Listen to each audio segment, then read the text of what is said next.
Battleborn.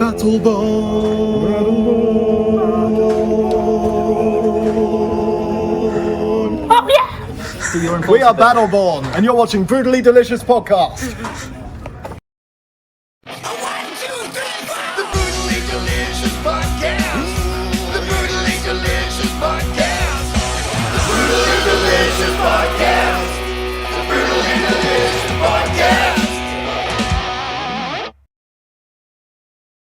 What's up, everybody? I'm Macek with Brutally Delicious. I am here at Epic Fest in Roskilde, Denmark.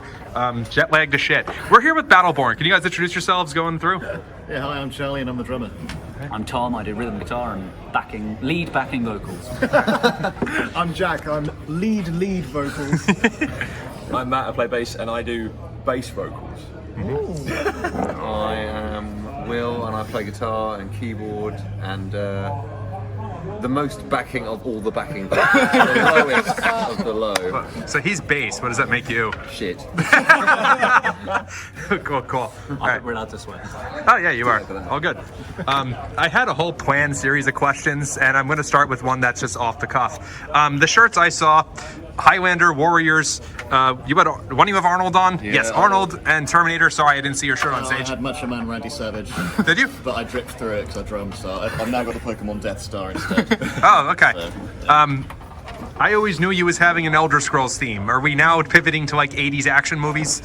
The 80s are pretty cool. End of question. Yeah, this is our first tour with a bit of a new look. It's more of that, we're incorporating a bit more of an 80s synth feel into the new stuff we're doing, and we really love all these films and the 80s vibe. It's just, everything about that era really encapsulates what we're trying to go for going forward. So I think it was a period of heroes, really, kind of cultural icon heroes, and I think that's something that we all really enjoy and like the idea of pushing it into the music as well, of kind of giving people, modern day heroes as well. And also, there's so many bands will wear like a Judas Priest t-shirt or a Manowar t-shirt, and we love those bands, but we wanted to stand out from the crowd a bit and not be another band wearing a Wasp t-shirt or whatever. Sure. You also covered Burning Heart. What is that, Rocky 4 or something? Yeah, Rocky 4. Good ear. When the first two notes came in, I was like, what? The Electric Eye was not that unexpected, but Burning Heart, I don't think I've ever heard a band cover that, let alone a metal band cover that. Yeah, Rocky 4 is one of the greatest track lists on it. It's just like wall to wall back. It's basically just a montage video of Rocky training over amazing pop songs. Yeah. Why not add to that? Because so many of those songs have been covered, right? I mean, Either Tide has been covered a million times. So. What's the Beast in Black cover as well? They did one of the ones. They did the No Easy Way Out. No Easy Way Out. Oh, yeah. I didn't know that was a cover. Yeah. Okay, so now on to perhaps more serious stuff, or maybe you work it back in. Blood, Fire, Magic and Steel has been out for almost exactly 2 years now. It was April. Yeah. That's right, April, I think. I'm old. I got the promo in April. I don't know when it hit the masses. That's right. So, have you made your dent in the world since then? How's reception been? Yeah, really, really happy with it. We've done quite a lot of touring off the back of that, which I think is a really good sign. And, the crowds get bigger each time. That's great. We've been hitting, I think on average 2 tours a year, varying sizes since that record came out. Culminating here, our first time in Europe, which is very, very exciting. The rest of the shows have been doing a headline. Sorry, Is that a Brexit joke? Mainland Europe.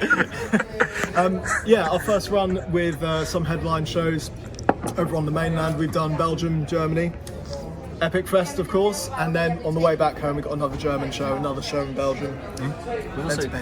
We've given we've given Blood, Fire, Magic and Steel a bit more life because we released a bonus track, Magic and Steel, which was originally going to be on the album, didn't make the final cut, but we loved it too much to let it just rot on a hard drive. So we were like, we've got to put it out, so we put that out September last year. Yeah. And that gave us an excuse to go and tour again, and it's gone down really well live. And it's also kind of fueled our slight direction changes because it's kind of had that more American speed metal, thrashy feeling to it, and that kind of brings the 80s into it a bit. And I think also for the album tracks, playing them live so much has also helped us find that flavour and that character that we're really going to drive towards going forwards, because everything's a little less polished, a little more rough and tumble, and just a little bit raw and energetic. I think the influences upon the band have become more cohesive through the kind of the length of touring that we've done. That's kind of what it's created, really. I always say that we are a band that our strength is our live show. Like the ultimate Battlebond experience is seeing us live. The album's good, you should listen to it. But like live is where you get the full us. That's everything. It's the show, it's the energy, and I think we want the music going forward to contain as much of that energy as we possibly can. Of course. So you've dropped those 2 singles, One on One and Magic and Steel. I had this joke, but apparently it doesn't work. You know, like Zeppelin has a song called Houses of the Holy. That is not on Houses of the Holy, it's on Physical Graffiti. And I was like, I mean, you got Blood and Fire in the first album, but then you have Magic and Steel. Like, is that, like, was that a Zeppelin thing, or just you didn't want to leave it?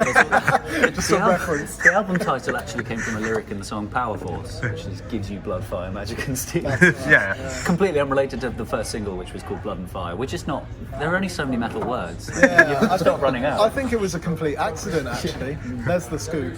Well, sure. The title of the next record would be the same 4 words, just realigned. Fire, Blood, Steel, Magic. Yeah. We can get a lot of mileage out of that. What's the factorial on this? what's the 24. You got 24. 24, yeah.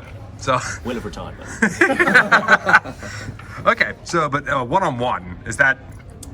That's a taste of something new. That's the first song from the next batch that we've written. We're taking a bit of a different approach with writing it, producing it. I mean, not hard. We wrote the first album in a lockdown. We can now see each other, which is great. But yeah, we wanted to put out a sort of a taste of what's coming to go with the t-shirt change. T-shirts first, and Priorities. So And the reception's been brilliant. I don't know about you, but like all the comments on YouTube and like are everything we were hoping people would say. Yeah, absolutely, yeah. Yeah, there's been quite a few people that have said that this is what they've been looking for, it's what they've been waiting for in metal, and that's you know, a great feeling to hear people say that. what was it, like 2 Fridays ago? Like, or, today's Friday. I'm American. It's Thursday there, right? Yeah. 8 days, I think, Yeah. So I was like looking up stuff, writing the questions before I got on the flight, and I'm like, wait, there's a new single. So I just caught it on YouTube. Yeah, I caught it on YouTube right before I flew over. So yeah. Will that be on the next album, or is this a standalone? We actually don't know yet. Yeah, we're still working on the rest of the tracks for the album, and if it fits, then I expect it will be. If not, the world's got it already. Sure. So the other thing I had there was, I mean, you were already kind of talking about this. Like, is 80 like inspirations for this slightly different sound on One? I thought I heard some Primal Fear. You said American speed metal, so I guess I'm way off. And then there's the synth side, which you're bringing up, like 80s movies. Is this a pivot? Is this a one-time concept? Like, what's your inspiration going with this? We've been using the word pivot ourselves, actually. It's kind of a pivot more away from straight down the sort of barrel Euro power, more towards a kind of heavy metal, you know, your Judas Priests, British, we worship priests. I'm American, we do too. Yeah, but yeah, that kind of raw heavy metal energy that you can find in power metal, but heavy metal is sort of where it came from first. And then we've also all accidentally got into synthwave in a big way. Accidentally. Yeah, these things happen. It's one of those two genres as well that it feels like people are trying to get this to work together, and they so should. You know, looking at like Stranger Things, there's this 80s energy that just kind of happens to combine Master of Puppets and synthwave, and it's not really been done in a big production way yet. So, you know, this is part of what we're excited about. You know, trying our best to do. I had this thought of, like, you mentioned Beast in Black earlier, like they and a little bit Battle Beast. I mean, I know they had the same songwriter for a while, but a little bit of that like 80s styled power metal versus like Rhapsody or Blind Guardian. Like, was that an influence, or you have? Definitely. And I think we also share a lot of influences with Beast in Black as well. I think they've said that their big three are Judas Priest, Manowar, and Wasp, was it? So yeah, I mean, that's a great cocktail, right? Yeah, Sure. I think of all the bands you've listed, they all are constantly having an influence in some way or another, and we're not kind of shutting any bands out, you know, or any kind of influences out. It's more the doors are opening wider, and that's helped us refine the sound a bit more, almost, which, you know, might feel weird to, you know, open more influence out and it gets tighter, but that's kind of what's happened for us. I had this thought in my head, but the jet lag just killed it. Okay, so playing Skyrim like 6 months ago. The Black Sacrament. Sweet mother, send your child unto me. For the sins of the unworthy must be baptized in Blood and fire. fear. Yes. Why'd you change it? Well, fire's Just good. like to be canonically inaccurate for you. Don't want to get sued by Bethesda. Wait, is that It's copywritten? not so metal, you know. Fire. Sounds quite similar. Whoa. Fire of the Dark. Wait, you're going to jump to that Iron Maiden song? Yeah. Fear's pretty... There's the song title. That's what it should have been called. Write that down, guys. Congrats. Now I get to sue you. Yeah. No, it's We'll actually... credit you on the album. Oh, You need thank to you. sign this waiver that you won. Are you guys making enough money that I could sue? We're losing money. Oh, Heavy man. metal. We need to sue you. For writing. No, so it was actually just because it sounds cooler. Yeah. Yeah. Yeah, really was. There's some loose Dark Brotherhood themes in that song for sure. Oh, yeah. But also Blood and Fire. I think you wrote the chorus just in like 10 minutes. The previous chorus wasn't quite working, and Jack was just like, "Guys, I've fixed it." And I handed us- found the right words. handed us like 8 lines, and which I was just like, "Oh my god!" Yeah. And then it was sort of it was potentially going to be dropped off the album because that previous chorus just wasn't landing, and Jack did that, and then suddenly it was the lead single, and we were all so excited. Yeah. It's always a song that when we play live, it's often, if it's a new audience to us, when that song is played, it's kind of the moment when they turn over and then suddenly they loosen up and they get really excited and they start getting involved, and it seems to have that kind of, I don't know, some sort of power comes from it live that gets people It going. helps that the words are repeated a lot. Yeah. Very easy to like. Very easy to learn, yeah. I think that was the moment, because yes, I know Battleborn is that family in Whiterun, but I didn't read that and think, oh, Skyrim. But when that chorus hit, was that the third track on the album? I was like, oh, Skyrim. Or Elder Scrolls more broadly. So to me, that was always the solidifying theme. And it took me over a year to be like, wait, that's not how the sacrament goes. Like, you fuckers rewrote it in my mind for a while. We should contact the voice actor who voiced the child, and then get a mod made where the only change to the whole game is that when he reads it out loud, he says blood and fire. But it's the chorus, right? Yeah, Yeah, it's like, changes. blood and I fire. wonder how many people sing Blood and Fear to us. I don't care. They're singing. Yeah. Good enough for me. That voice actor's probably like, 25 now, by the way. The kid in Riften or whatever. Yeah. Is it Winterhold? No, it is Winterhold, Yeah. Okay, so what's going to happen first? Elder Scrolls 6 or Battleborn makes it to the US? Ooh. I reckon us. Yeah, we'll make it us. There's no answer you could have given me there that's going to make me happy, but I'm still glad to hear you guys will be there. First, we have to release Blood, Fire, Magic, and Steel another 3 times with separate editions. Blood, Fire, Magic, and Steel for Switch. Are there any plans there? Like, are you going to get on like Mad with Power or Prog Power or something? We were hoping for Prog Power at one point. There was, a potential avenue, but at the moment it's, still in the works. So I think that will be our, one of our main targets. But also we're not afraid to come and kind of road dog it and drive around and go from state to Do you know how state. big America is? Yes, It's huge. it just means we get to sleep for longer in the van. Oh yeah.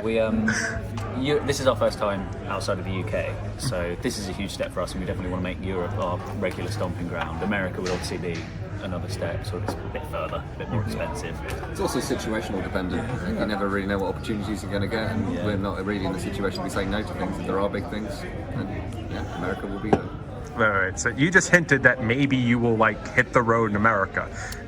When I talked to like Fellowship last year, they were saying like we will be there as soon as we're not going to lose a shit ton of money, which probably means festivals. You're saying you'll get in the van and drive? That's huge. Yeah, we're not afraid to lose money. If we need to, yeah.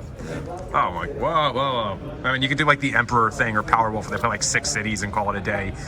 Like if you sell out like New York and San Francisco or LA, I guess, One coast at a time. Yeah. please do East Coast. I'm not going to California. Maybe I'd go to California for you guys, It's but nearer, it's fine. yeah.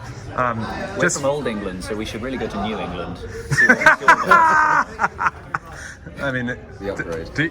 Any of you ever been to Old York? Because We have played it. You have? Yeah, really good. Really sold out. good. Yeah. Great show, actually. Yeah, one of our favourites. Great show. Really, really cool. New York, you've got your work cut out for you. The old dogs. have Old got it. York's already sold out. Yeah, New York. As a guy from New York, now I'm going to just forever refer to that as Old York. Or Old Yorkshire, I don't know. Okay, cool. Sorry, I totally forgot to guess, but just because we're on the other topic of like Elder Scrolls, what do you think Elder Scrolls 6 is going to look like? What I was going to ask is, what do either of those two outcomes look like? Is it Vale and Wood and Prague Power, or is it Orsimer? It's Daggerfall. Daggerfall, I reckon. area. Oh, really? We saw the coastline in the announcement. It looks like Daggerfall. Someone on Reddit has like analysed which bit of coast that was. When did this happen? Like years When ago. the trailer came out 6 years ago. Yeah, they did the Like trailer 1.5 so long ago, and it generations was just ago. scenery, and that was it, and they've done nothing. I'm since. imagining it will remember- be exactly the same as Skyrim, just look prettier, but the combat will still be as horrible. But that's kind of the charm. Yeah. Are the horses still going to go vertical? If they don't, I'm going to be very I outraged. bloody hope so. There'll be a mod if not. It's like a breaking helicopter the horse. bugs. To make them broken. And don't forget the giants. If I get hit by a giant, I Oh want yeah, to you go fly. fucking miles. I feel like this. Wow. Is that like? Sorry, I got a joke, but can't like phrase it. Last question before we wrap things up. What is your favorite Skyrim build? And please do not say Stealth Archer. Oh shit, I won't answer this one.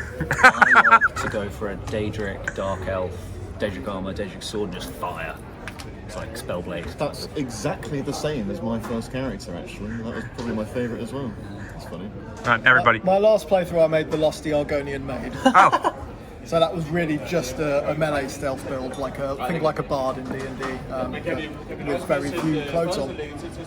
Matt, you're giving me two-handed battle axe. 'Cause that's the most similar to a bass guitar. I think as long as I can like cut down trees with one swipe. Yeah. That's what I need. like Nord and two-handed. Oh yeah, you got to be two-handed every time. But is it Nord? I guess so. Yeah. Given where we are, Oh yeah. Giving more. Okay. What was your Well, answer? we are In the Nordics. we're in Yeah. the Nordics, so that makes perfect sense. Yeah. Was your answer actually going to be Stealth Archer, or were you just being funny? I do stealth archer a lot, but I'm sure everyone says that. Doesn't No, my matter last what one was character stealth melee. It's an Argonian. There's a reason why I said don't say that, which is literally everybody online does that. Yeah. Sorry, what about you? I would go Khajiit for the memes, and Won't get let into any city. or Argonian, but I mean Khajiit is more fun. Like, why the fuck are there cats? And I don't know, like Barbarian probably, just because it's like Arnold Schwarzenegger energy. It's got to be done. Yeah. Can't have my axe though. I'll go with what's that, Warhammer? Yeah, the Yeah. big one. Yeah. Awesome. Dudes, thank you so much. Thanks for having Thank us. you. Thank you.